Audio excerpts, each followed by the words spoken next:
Assalamualaikum warahmatullahi wabarakatuh. Pada kesempatan ini kita akan belajar bersama terkait dengan kelanjutan materi listrik dinamis. Ini adalah video keempat. Yang sebelumnya telah membahas tentang aliran elektron, kemudian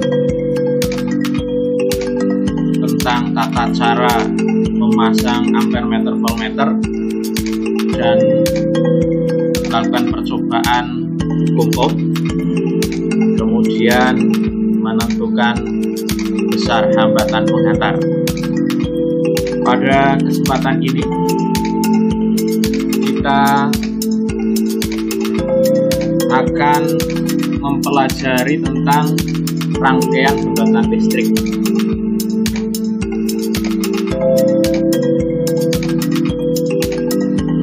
Tentang rangkaian hambatan listrik, kalau rangkaian dasarnya hanya ada dua macam ini, yaitu rangkaian seri dan rangkaian paralel. Rangkaian seri itu sudah kita bahas sebelumnya, tapi perlu kita ingat kembali. Itu rangkaiannya seperti gambar satu. Jadi misalnya ada dua lampu dipasang seri seperti itu, kemudian secara sketsa lampu itu diberi kode R. Nanti untuk semua alat-alat listrik nanti ya diganti dengan simbol R. Itu bisa lampu, TV dan sebagainya. Kemudian baterai disimbolkan dengan huruf Yunani, itu huruf E. Kemudian untuk model rangkaian paralel itu seperti gambar 2. Nah, ini ada kesalahan penjelasan bawahnya ya. Gambar 2 itu adalah rangkaian paralel, yaitu di mana lampunya dibuat bercabang. Selanjutnya, bagaimana ketika rangkaian itu kita analisa. Jadi pada gambar ini, gambar atas ya, itu menggambarkan suatu sumber arus E dirangkai dengan kabel atau penghantar, kemudian dirangkai dengan 3 lampu secara seri. Nah, lampunya ini diberi kode R1, R2, R3. Jadi ini rangkaiannya adalah rangkaian yang tertutup, nyambung. Nah, ketika rangkaiannya semacam ini, rangkaian seri ini, kuat arus yang mengalir pada rangkaian, baik yang lewat R1, R2, R3 atau semua rangkaian ini, kalau itu rangkaian seri, maka kuat arus listriknya semuanya sama. Ini perlu dicamkan. Kemudian bagaimana dengan tegangannya? Pada rangkaian seri ini tegangannya terbagi. Kalau berdasarkan gambar ini, tegangan totalnya di VAD ya, atau sama dengan E, atau tegangan total itu terbagi untuk 3 lampu,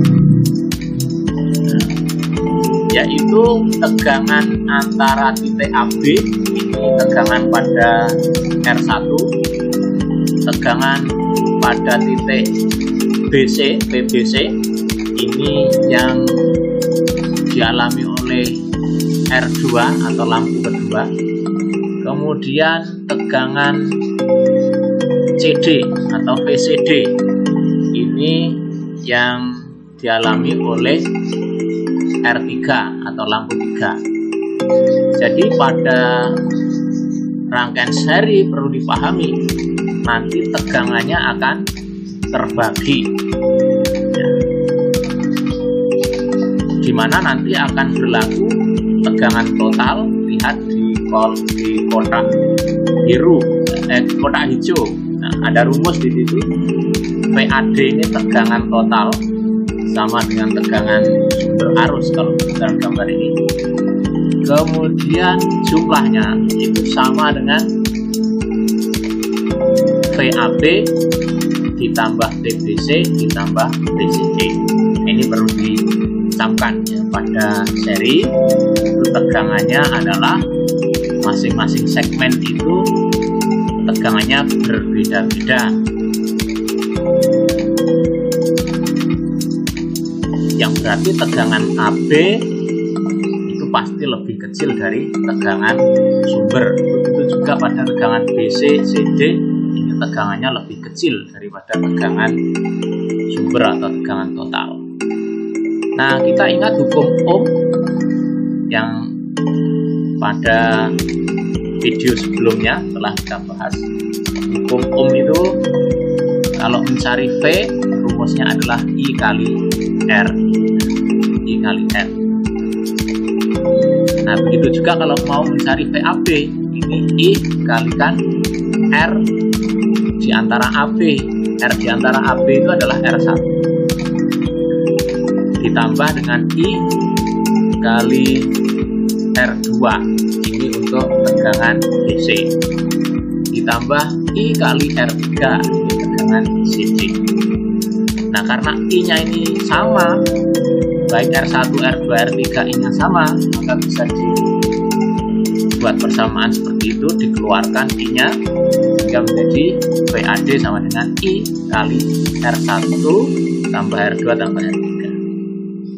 Nah, R1 tambah R2 tambah R3 inilah yang merupakan persamaan untuk mencari hambatan pengganti seri. Nah, bisa dilihat di gambar sebelah lagi ya. Jadi di gambar atas ini kan ada 3 hambatan. Ini 3 hambatan ini boleh diganti satu saja hambatan, yang gambar bawah diganti RS, asalkan nilai dari RS itu adalah penjumlahan dari R1, R2, dan R3. Nah, ini 3 hal yang perlu dipahami dari rangkaian seri, yaitu kuat arusnya di semua bagian sama, kemudian kalau tegangannya itu dibagi-bagi berdasarkan bagian-bagian lampu. Kemudian nilai hambatan pengganti adalah hasil penjumlahan dari hambatan yang ada. Kita lanjutkan untuk susunan rangkaian paralel. Bisa dilihat pada gambar yang atas. Ini perlu diketahui untuk rangkaian paralel, ini tegangan yang dialami oleh lampu 1, lampu 2, lampu 3 ini tegangannya sama. Jadi kalau paralel macam ini, tegangan listriknya atau beda potensial dari lampu yang diparalelkan itu tegangannya sama. Itu yang pertama. Yang kedua perlu dipahami adalah bahwa arus nanti itu akan terbagi. Nah, kalau berdasarkan gambar ini yang berwarna biru ini adalah arus total rangkaian. Itu begitu melewati titik percabangan nanti akan terbagi menjadi I1, I2, dan I3. Namun jumlah dari I1, I2, dan I3 itu nanti akan sama dengan I total. Ini perlu dipahami. Nah, dari konsep ini bisa kita jabarkan lagi berdasarkan hukum Ohm. Kita ingat bahwa I itu rumusnya V per R, sehingga masing-masing I diubah menjadi V per R menjadi semacam ini. Jadi V per RP itu untuk I total sama dengan V per R1 ditambah V per R2 ditambah V per R3. Ini adalah pengganti dari I tadi. Kemudian diturunkan terus ke bawah. Karena tegangannya sama tadi, maka bisa saling dikeluarkan dan disederhanakan hingga diperoleh persamaan seper RP adalah sama dengan penjumlahan dari seper R1 tambah seper R2 tambah seper R3. Selanjutnya inilah jadi rumus yang hijau bawah ini penting. Ini ketika kita ingin mengganti rangkaian seperti gambar yang atas itu ada 3 lampu, ada 3 hambatan, pengen diganti satu saja yang nilainya sama, itu asalkan berlaku persamaan seperti itu.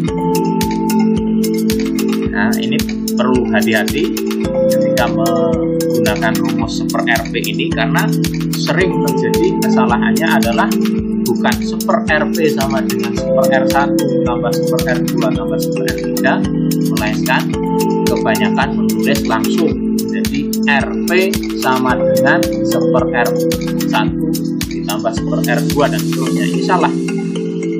Jadi perlu diingat-ingat, seper RP sama dengan seper R1 tambah seper R2 dan seterusnya. Nah, ini perlu kita cermati betul.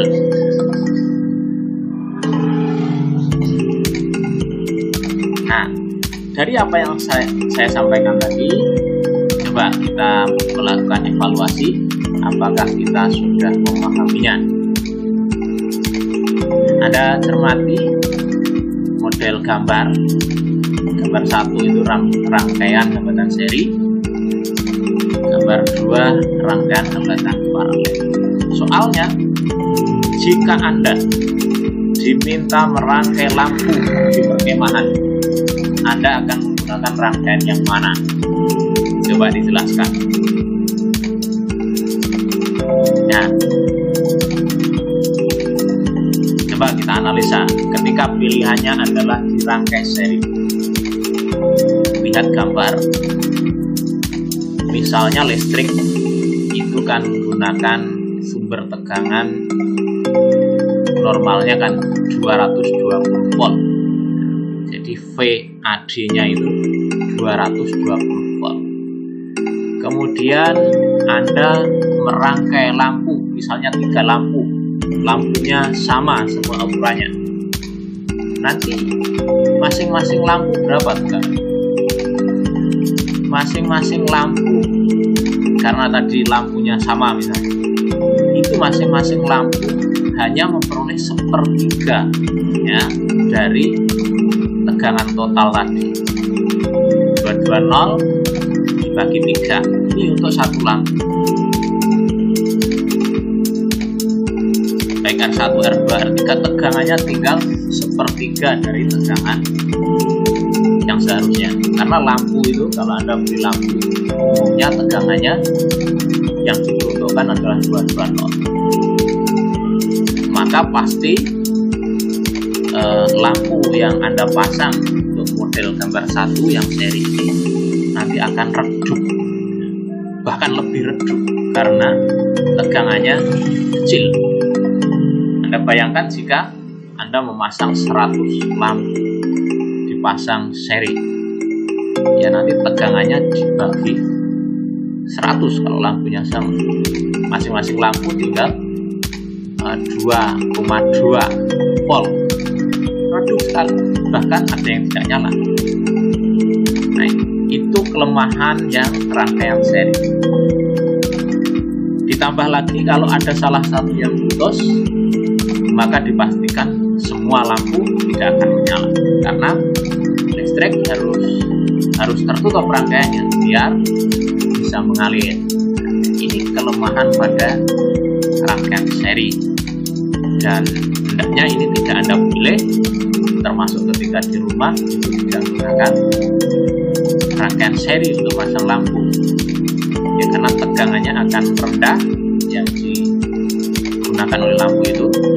Kemudian juga dampaknya kalau ada salah satu yang putus, maka semua akan tidak menyala. Berbeda dengan gambar 2, hambatan paralel. Ini tegangan yang dimiliki oleh masing-masing lampu. Jika misalnya tegangan sumbernya menggunakan PLN 220, maka yang digunakan oleh R1 juga sama 220, oleh R2 juga tetap sama 220, begitu juga R3. Jadi tegangannya tidak dibagi. Kemudian keuntungan yang lain, manakala ada salah satu lampu itu putus, maka tidak berpengaruh terhadap lampu yang lain. Artinya lampu yang lain masih tetap menyala. Ini pertemuan kita saat ini. Semoga dengan ini Anda bisa cermat di dalam memasang lampu, terutama lampu biasanya di seri paralel itu kebanyakan adalah lampu dalam kehidupan sehari-hari. Demikian, semoga ada manfaatnya. Mohon maaf atas hal yang kurang jelas. Assalamualaikum warahmatullahi wabarakatuh.